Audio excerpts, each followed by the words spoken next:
Adjective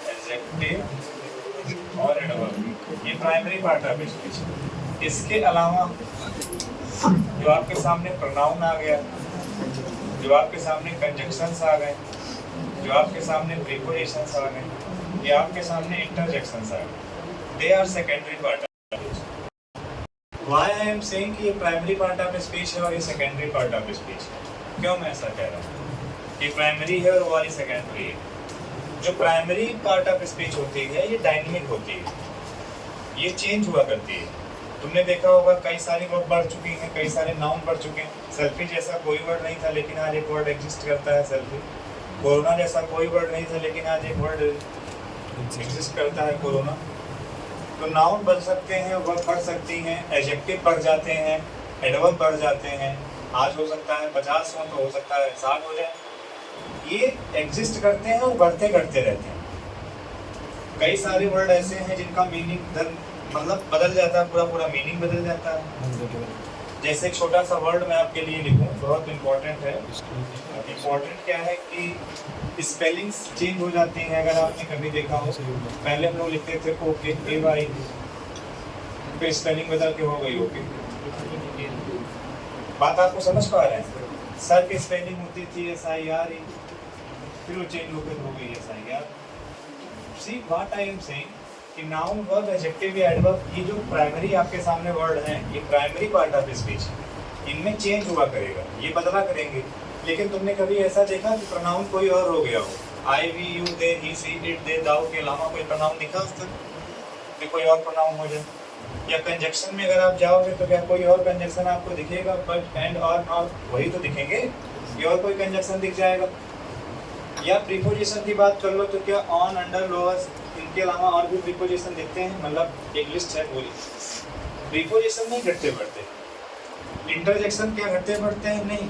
तो ये जो है सेकेंडरी पार्ट ऑफ स्पीच है और ये वाले जो है प्राइमरी पार्ट ऑफ स्पीच है। सबसे पहले हम लोग ये सीखें। सारे बच्चे बात समझ चुके हैं? सारे बच्चे अपने कॉपी में नोट करें। पार्ट ऑफ स्पीच की डेफिनेशन से ज़्यादा इंपॉर्टेंट होता है उसका फंक्शन।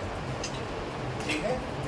किसी भी पार्ट ऑफ स्पीच में देखिए, मैं एकदम बेसिक से पढ़ा रहा हूँ। अगर आप पढ़ते रहेंगे तो आपको रोल और रट्टे की जरूरत नहीं पड़ेगी और यही पहली क्लास आपको अंत तक काम देगी, चाहे जो चैप्टर हम आपको पढ़ाएं। और अगर आप नहीं पढ़ोगे, दिक्कत आपको होगी, मुझे कोई दिक्कत नहीं। सबसे पहले हम लोग ये समझेंगे कि किसी भी पार्ट ऑफ स्पीच का फंक्शन जानना बड़ा इंपॉर्टेंट है। तो की बार हम लोग बात कर रहे हैं किसका? फंक्शन की बात हम लोग करेंगे। तो फंक्शन में क्या क्या बात हम लोगों को करनी है, आइए वो बातें कर लेते हैं। फंक्शन में हम लोगों को बात करनी है बेसिकली वो ये कि नाउन क्या होता है। सबसे पहले नाउन को ही नाउन डिस्कस कर लेते हैं डिटेल। नाउन आप कैसे पहचानोगे कि ये वर्ड नाउन है? हाउ टू आइडेंटिफाई कि ये वर्ड नाउन है? आठों पार्ट ऑफ स्पीच है, उनको पहचानना सीख लो। कैसे पहचानोगे कि ये वाला वर्ड नाउन है? देखो, सबसे पहली पहचान तो ये है कि कोई भी नेमिंग वर्ड नाउन होता है। जब किसी का नाम दे दिया जाता है तो वो बेसिक अपने आप में क्या होता है? नाउन होता है। कोई भी नेमिंग वर्ड अपने आप में नाउन होता है। ठीक है, पहली चीज ये क्लियर हो। दूसरा पॉइंट बच्चे यहाँ से ये क्लियर करेंगे कि कुछ नाउन ऐसा है जो सब्जेक्ट बनने का, ऑब्जेक्ट बनने का या कॉम्प्लीमेंट बनने का काम करता है। Naming word is noun, subject, object, complement बनने का काम करेगा, वो भी क्या है? नाउन। तीसरा ये है कि अगर डिटरमाइनर सेंटेंस में कहीं लिखा गया है तो डिटरमाइनर के साथ जो भी वर्ड लिखा जाएगा वो कंपलसरी है कि उसके साथ क्या आना चाहिए? नाउन आना चाहिए। 3.2। चौथा पॉइंट क्या है नाउन पहचानने का? चौथा पॉइंट ये है कि एक ऐसा वर्ड जिसके लास्ट में टायन, सायन, मेंट, वुड, सिट, नेस, इटी, ट्यूड, ऊपर लिख दूं TH,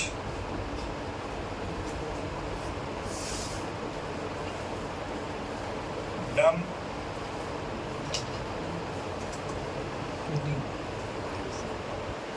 ये सारे, ठीक है। TH लिखा मैंने, हाँ लिख दिया। सिप लिखा है, टायन सायन मेंट वुड सिप नेस एटीट्यूड डम TH, जैसे डेथ है, फ्रीडम है, एटीट्यूड है, एबिलिटी है, फ्रीनेस है, फ्रेंडशिप है, ठीक है, चाइल्डहुड है, मूवमेंट है, परमिशन है, टेंशन है, तो टेंशन है, तो कोई भी वर्ड ले सकते हो। तो मैं कहना आपसे बस ये चाह रहा हूँ कि अगर किसी वर्ड के लास्ट में ये भी दिख जाना तो भी पहचान जाना वर्ड कौन सा है हमारा, नाउन। तो नाउन के हमने आपको कितनी पहचान बता दी सर? 4 पहचान बता दी। बच्चे 5वीं पहचान पे बताए कोई और तरीका है नाउन को पहचानने का?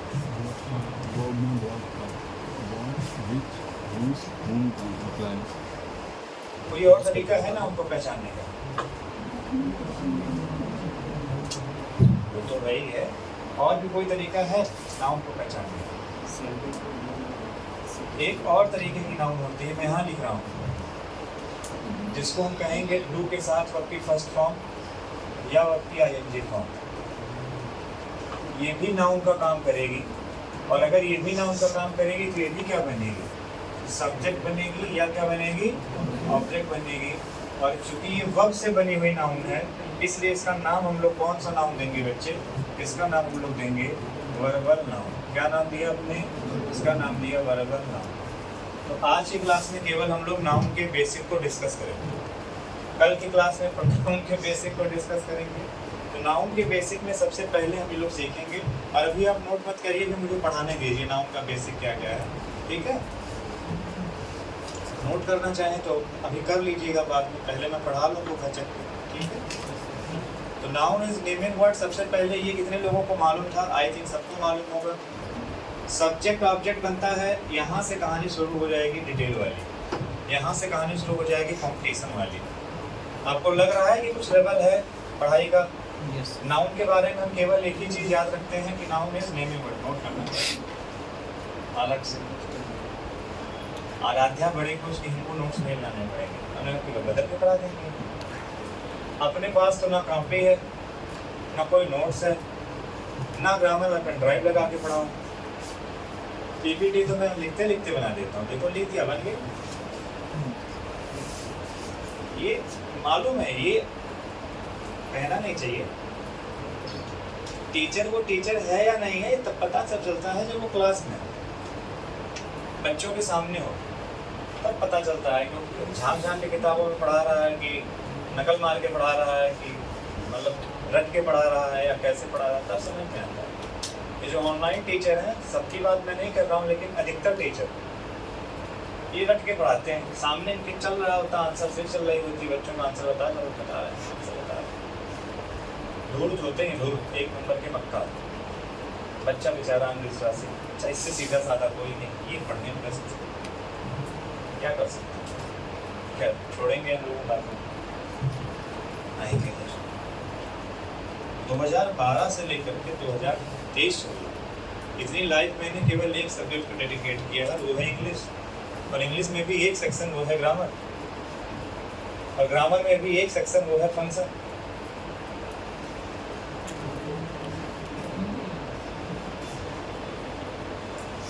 तब मैं ये इस काबिल बन पाया हूँ कि मैं ग्रामर को समझ सकता हूँ, बता सकता हूँ, पढ़ा सकता हूँ, ये अलग बात है।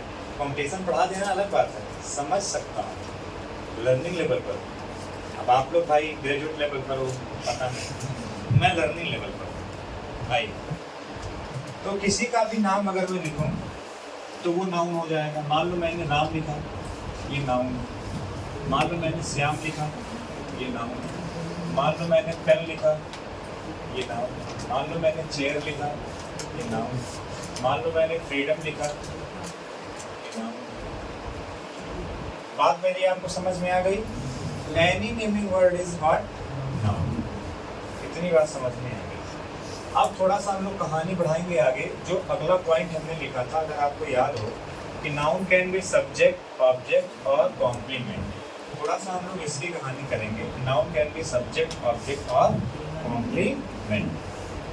तो noun can be subject, object और कॉम्प्लीमेंट की अगर हम लोग बात करेंगे तो चलो शुरू करते हैं। मैंने लिखा राम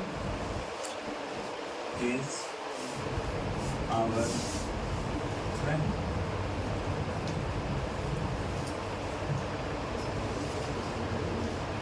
राम वांट्स आवर। सारे बच्चों को डिटरमाइनर मालूम है? जिसको नहीं मालूम है वो ध्यान रखिएगा आगे से। मैं लिख देता हूँ।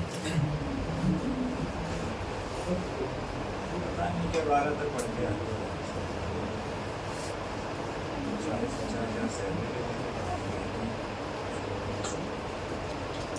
डिटरमाइनर ये होते हैं, आर्टिकल जो होते हैं ए एंड द, डेफिनेट और इनडेफिनेट, ये डिटरमाइनर होते हैं। और जैसे प्रोनाउन देखा है जिसको एडजेक्टिव की तरह यूज करते हैं, my, our, your, his, her, their, its, ये एडजेक्टिव होता है, ये सब पजेसिव डिटरमाइनर होते हैं।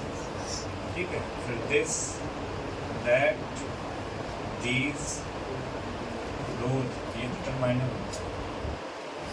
फिर इसके बाद आपके सामने सच डिटरमाइनर होता है, मैनी डिटरमाइनर होता है, मच डिटरमाइनर होता है, लिटिल डिटरमाइनर होता है, फ्यू डिटरमाइनर, नो, और भी है अपना मतलब डिटरमाइनर अलग चैप्टर है। डिटरमाइनर अलग चैप्टर है, वो मैं पढ़ाऊंगा। अभी थोड़ा सा बेसिक मैं आपको बता दे रहा हूँ जिससे आप ध्यान रखिएगा कि ये सब नाम जरूर आएगा। अच्छा, कुछ चीज़ों को मैं मार्क करने जा रहा हूँ, उनको ध्यान रखिएगा। ये जो लिखे हुए हैं ना टर्म,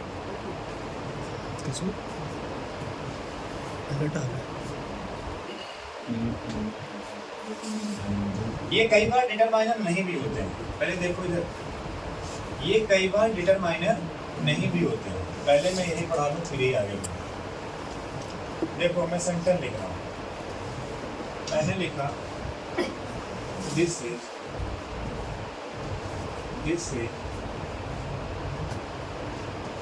माय पेन। अब अगर तुम दिस को डिटरमाइनर मानोगे तो नाउन कहाँ गया? अगर तुम दिस को डिटरमाइनर मान लोगे तो नाउन कहाँ गया? इसका मतलब दिस डिटरमाइनर भी होते हैं, प्रोनाउन भी होते हैं। क्योंकि सब्जेक्ट बनने का काम कर रहा है इसलिए प्रोनाउन है। लेकिन माई क्या है?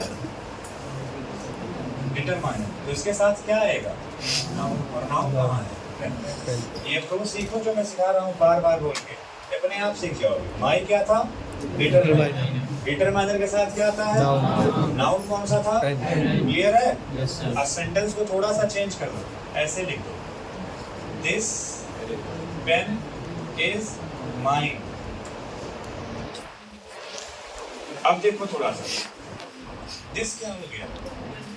डिटरमाइनर। और इसके साथ आया क्या? पेन क्या हो गया? इज क्या है? वर्ब। माइन क्या है? प्रोनाउन।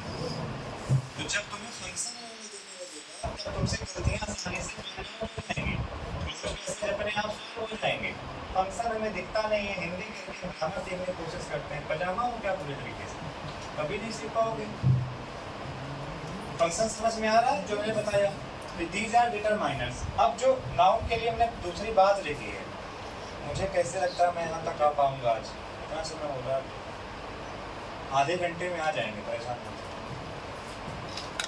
नाउन सब्जेक्ट ऑब्जेक्ट का या कॉम्प्लीमेंट का काम करता है, यही बात मैंने लिखी है।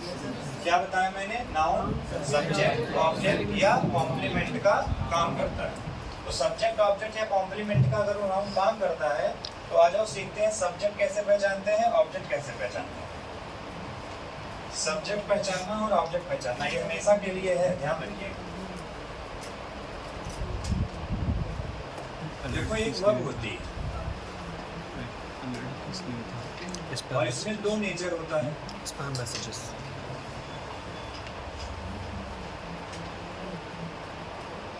एक होती ट्रांसिटिव वर्ब और एक होती है इंट्रांसिटिव वर्ब। और ट्रांसिटिव वर्ब में भी दो नेचर होता है, एक होती है मोनोट्रांसिटिव, एक होती है डाइट्रांसिटिव। कितने लोगों को मालूम था? किसको मालूम नहीं था? अधिकतर पूरी क्लास को। तो बेसिक पढ़ाएं या छोड़ दें? देखो दिक्कत ये होती है, टीचर ये समझता तुम पढ़ के आए हो, अब तुम्हें ये मालूम है कि तुमने नहीं पढ़ा है, तो बस इसी गैप के चक्कर में कॉम्पिटिशन रुक जाता है। तो बिल्कुल बेसिक आपको मैं पढ़ा रहा हूँ। सब्जेक्ट ऑब्जेक्ट कैसे पहचाने, तो पहले मैं ऑब्जेक्ट पहचानना सिखा रहा हूँ। ऑब्जेक्ट पहचानना सीख लो, ऑब्जेक्ट के अलावा जो कुछ बचेगा वो क्या है, बस हो गई पहचान। तो चला है हम अपनी क्लास के आगे। चलो, तो बच्चे समझते हैं वर्ब जो होती है दो तरीके की होती है, एक होती है ट्रांसिटिव, एक होती है इंट्रांसिटिव। तो ट्रांसिटिव वर्ब ऐसी वर्ब है जिसके साथ ऑब्जेक्ट आता है। ट्रांसिटिव वर्ब एक ऐसी वर्ब है जिसके साथ ऑब्जेक्ट आता है, और इंट्रांसिटिव ऐसी है जिसके साथ ऑब्जेक्ट नहीं आता। अब बोलो याद रहेगा या नहीं रहेगा? तो ट्रांसिटिव वर्ब के साथ ऑब्जेक्ट आएगा, इंट्रांसिटिव वर्ब के साथ ऑब्जेक्ट। आइए कुछ एग्जांपल से समझते हैं। अगर मैं आपके सामने लिखूं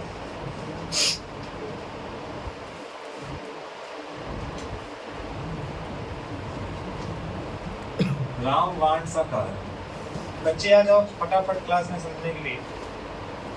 Ram wants a car, function करो। राम नेमिंग वर्ड है तो इसको क्या मानोगे? वांट से क्या है? कार। थोड़ा और बताओ कौन सी वर्ब है? ट्रांसिटिव है या इंट्रांसिटिव? इंट्रांसिटिव। कौन सी वर्ब है? ट्रांसिटिव। कैसे पता चला? राम ऑब्जेक्ट है, ये वर्ब है ट्रांसिटिव। कितने ऑब्जेक्ट हैं? एक। कौन सी transitive? Mono transitive. Mono transitive. बात समझ गए? अच्छा, वांट में यस क्यों लगा? ये कॉन्सेप्ट यहीं से और सीख लो, एक कॉन्सेप्ट यहीं से और सीख लो। आ जाओ सिखा देता हूँ।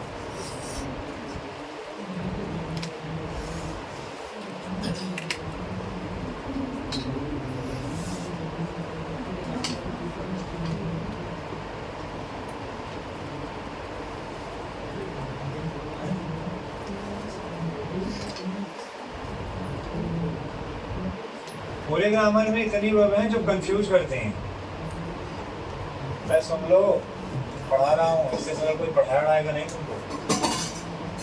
पूरे ग्रामर में इतनी वर्ब हैं जो कंफ्यूज करती हैं, जो कंफ्यूज करती हैं इस चीज़ को लेकर के कि हम सिंगुलर हैं या प्लूरल हैं, बच्चा समझ ही नहीं पाता। ध्यान रखना, जिस भी वर्ब के लास्ट में यस या ईएस दिख जाएगा उस वर्ब को क्या मान लोगे? तुरंत उस वर्ब को तुरंत सिंगुलर मान लेंगे, एक आध दो को छोड़ के। अब देखो इसमें यस दिखा, सिंगुलर है, सिंगुलर है, सिंगुलर है, सिंगुलर है। वर्ब प्लूरल ही होती है। वर्ब में जब एस या एस को जोड़ दिया जाता है तो वर्ब क्या बन जाती है? सिंगुलर बन जाती है। इधर देखो, वर्ब में एस या एस जोड़ देने पर वर्ब क्या बन गई? सिंगुलर बन गई। फिर राम क्या था? सिंगुलर। ठीक है। अच्छा, राम वांट्स। अब कार की पार्ट अब इसमें बताना क्या है? इंट्रांसिटिव। क्या है? नाउन। कैसे पता चला? ए डिटरमाइनर लगा है, और अगर ये ए डिटरमाइनर है,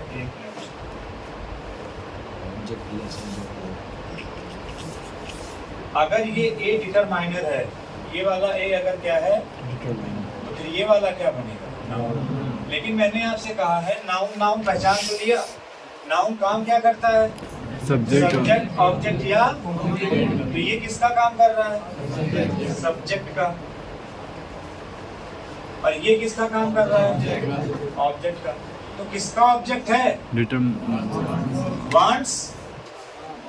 वांट्स वर्ब का ऑब्जेक्ट है। कैसे पता चला? भैया ट्रांसिटिव वर्ब में हम क्वेश्चन कर देते हैं। किसका क्वेश्चन कर देते हैं? ग्रामेरियन कहते हैं व्हाट का या होम का। अगर व्हाट या होम का क्वेश्चन किया जाए और कुछ रिप्लाई हमें मिले तो उसको हम कौन सी वर्ब कहेंगे? उसको हम ट्रांसिटिव वर्ब कहेंगे। क्या कहा? व्हाट का या होम का क्वेश्चन करने पर क्या मिलता है? ऑब्जेक्ट मिलता है। लेकिन व्हाट या होम का क्वेश्चन करोगे किसमें? ग्रामेरियन कहता है वर्ब में करो। व्हाट या होम का क्वेश्चन कहाँ करो? वर्ब में करो। और जो रिप्लाई मिलेगा वो रिप्लाई क्या कहा जाएगा? ट्रांसिटिव वर्ब कहा जाएगा। Ram wants what? कार। आकार। तो आकार क्या हो गया? ऑब्जेक्ट। ऑब्जेक्ट। मेरी बात समझ में आ गई? तो ऑब्जेक्ट पहचानना सीख गए बच्चे? Yes sir. एक तो एग्जांपल अभी मैं और लिखता हूँ, ठीक है? एक तो एग्जाम्पल और लेता हूँ।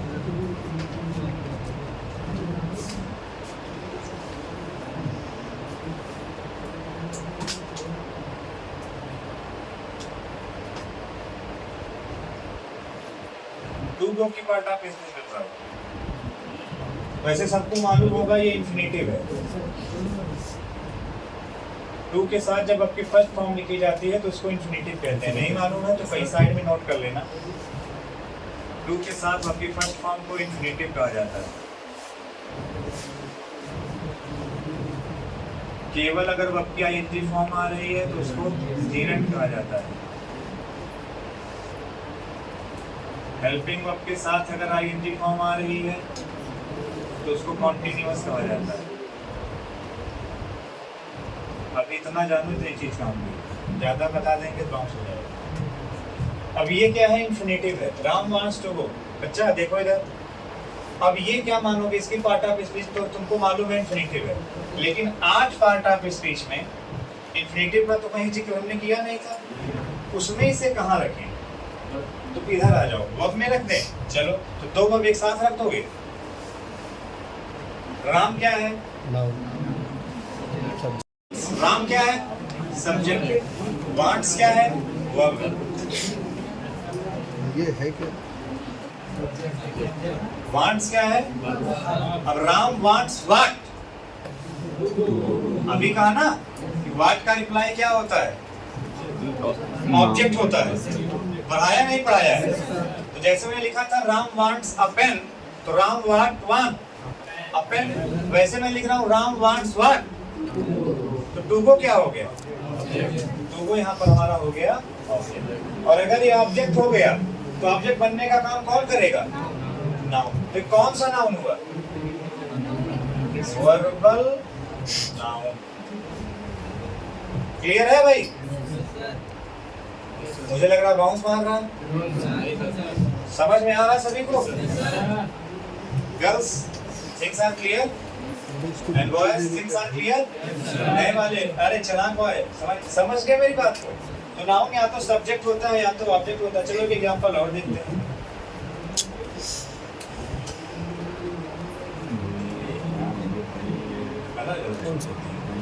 कोई बात कोई बात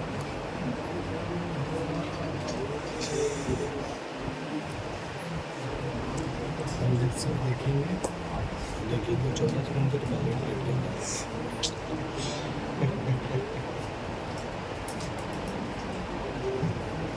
Ram gave me a book. Ram gave me a, चलो पार्ट ऑफ स्पीच करें। राम क्या है? सब्जेक्ट।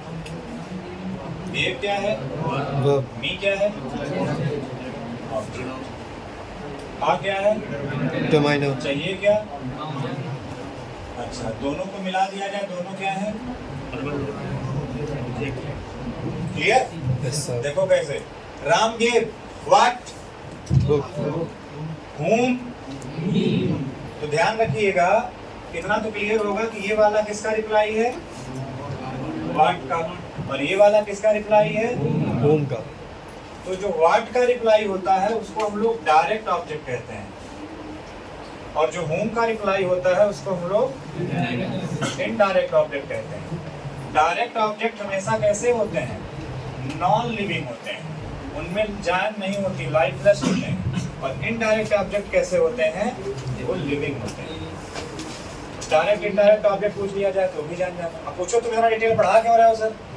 भैया जब सीडीएस में जाओगे ना, या तुम्हारे एनडीए में ही अंडरलाइन करके पूछ लेता है पार्ट ऑफ स्पीच बताओ, तो पूछ लेगा डायरेक्ट ऑब्जेक्ट है कि इनडायरेक्ट ऑब्जेक्ट है, कि इंफिनिटिव है, कि जीरेंट है, कि वर्बल नाउन है, क्या है? तब क्या कहोगे?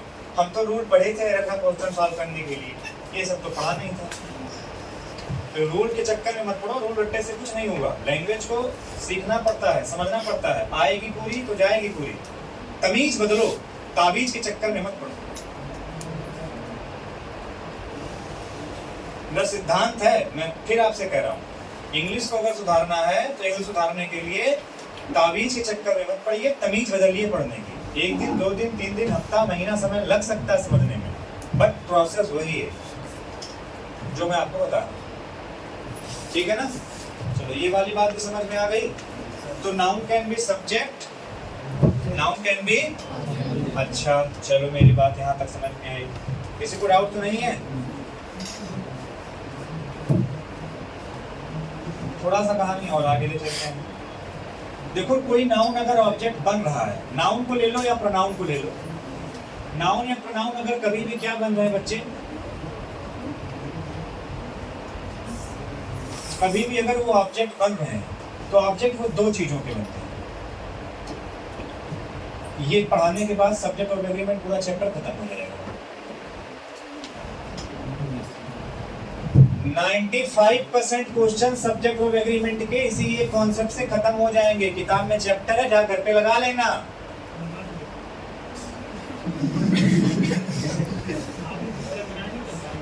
समझ गए?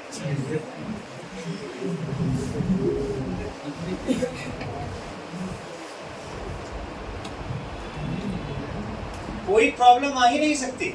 Single concept. क्या है वो कॉन्सेप्ट? आओ मैं आपको सिखाता हूं।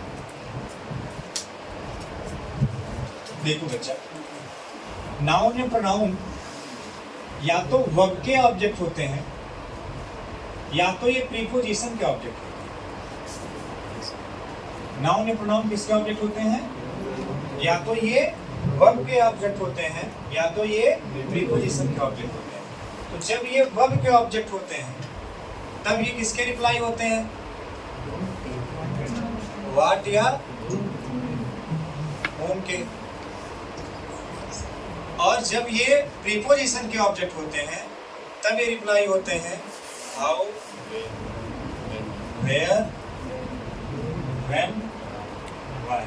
ये इसके ऑब्जेक्ट होते हैं या ऑब्जेक्ट होते हैं विच, वन का। मेरी बात को समझ पा रहे हो? बोलो हाँ या ना। तो जब ये हाउ, वेयर, व्हेन, व्हाई के रिप्लाई होते हैं तो इनको क्या कहा जाता है? एडवर्ब। और जब ये विच वन के रिप्लाई होते हैं तो इनको क्या कहा जाता है? एडजेक्टिव। अभी टफ लग रहा होगा, अब एग्जांपल आएंगे तब समझ लग रहा होगा सर आप बहुत डरा रहे हैं। कितने लोगों को समझ में नहीं आ रहा? प्लीज ईमानदारी से, एकदम नहीं आ रहा, ये समझ में नहीं आया ना? मैंने भाषा बदल दी ना आपकी बार पढ़ाने की, यूनिवर्स पढ़ा रहा हूँ। हाँ, और कितने लोग हैं? एक लोग थोड़ा और बोलो भाई। नए वालों में सबको समझ में आ रहा? एकदम समझ में नहीं आ रहा? ये समझ में नहीं आया ना? यही वाला कॉन्सेप्ट नहीं आया ना? इसको समझाया कहाँ भी मैंने?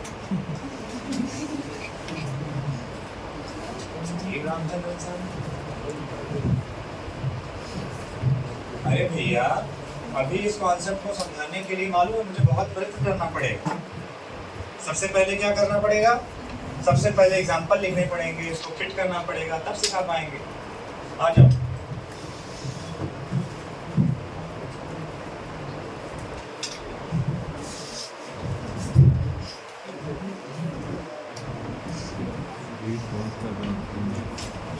चार वर्ड याद करो पहले। How, where, when, why. याद करो।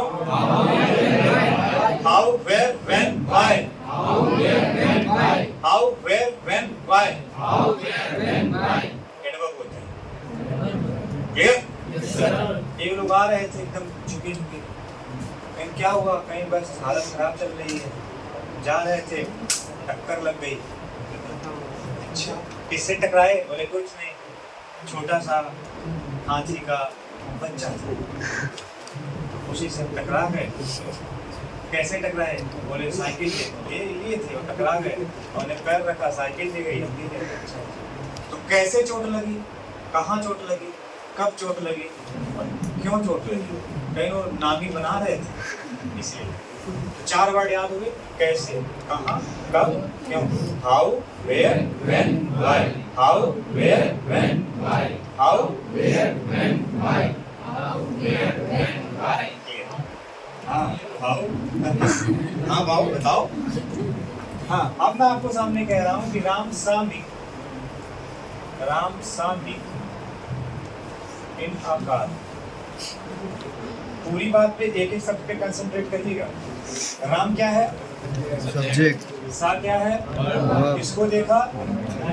होम, राम सा होम। मी क्या है? ऑब्जेक्ट बच्चे डायरेक्ट है या इनडायरेक्ट? इनडायरेक्ट क्योंकि लिविंग है तो इसको हम क्या कह रहे हैं? राम सा हूँ मी। अच्छा, इन क्या है? आ क्या है? डिटरमाइनर के साथ। अब अगर देखोगे आकार को तो आकार क्या है? ऑब्जेक्ट है। लेकिन आकार किसका ऑब्जेक्ट है? आकार किसका ऑब्जेक्ट है? प्रीपोजिशन का क्या बन गया? अब दोनों को अगर एक साथ पढ़ोगे तो किसका रिप्लाई है?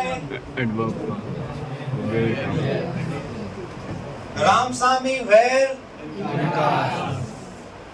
तो इसको हम क्या माने?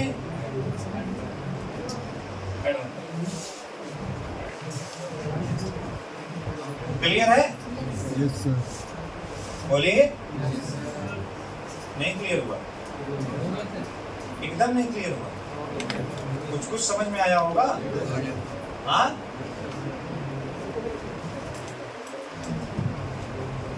हमें समझ में आ रहा है? तुमको समझ में आ रहा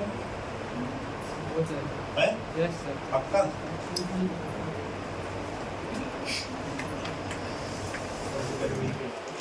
है ना?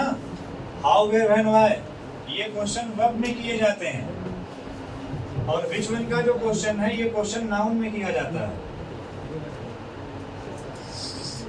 और ऑब्जेक्ट पहचानने के लिए जो आप वर्ब में क्वेश्चन करते हो वो वर्ब में क्वेश्चन किया जाता है, व्हाट का या होम का।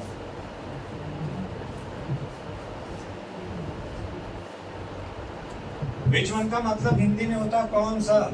कई लोग बैठे होंगे देहाती, उनको नहीं मालूम। देहाती मतलब वो नहीं जो देहात से हैं, देहाती मतलब वो जो अपनी अक्ल बुद्धि बेच चुके हैं।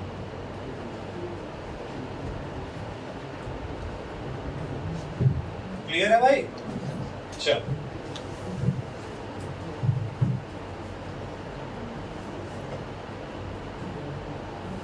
यहाँ तक समझ में आया? अब प्रैक्टिस करेंगे, इसके अलावा कुछ नहीं करेंगे। अब केवल और केवल कॉम्प्लीमेंट पढ़ाएंगे कल। आज अगर पढ़ा दिया तो फिर एकदम बाउंस बैक हो जाएगा।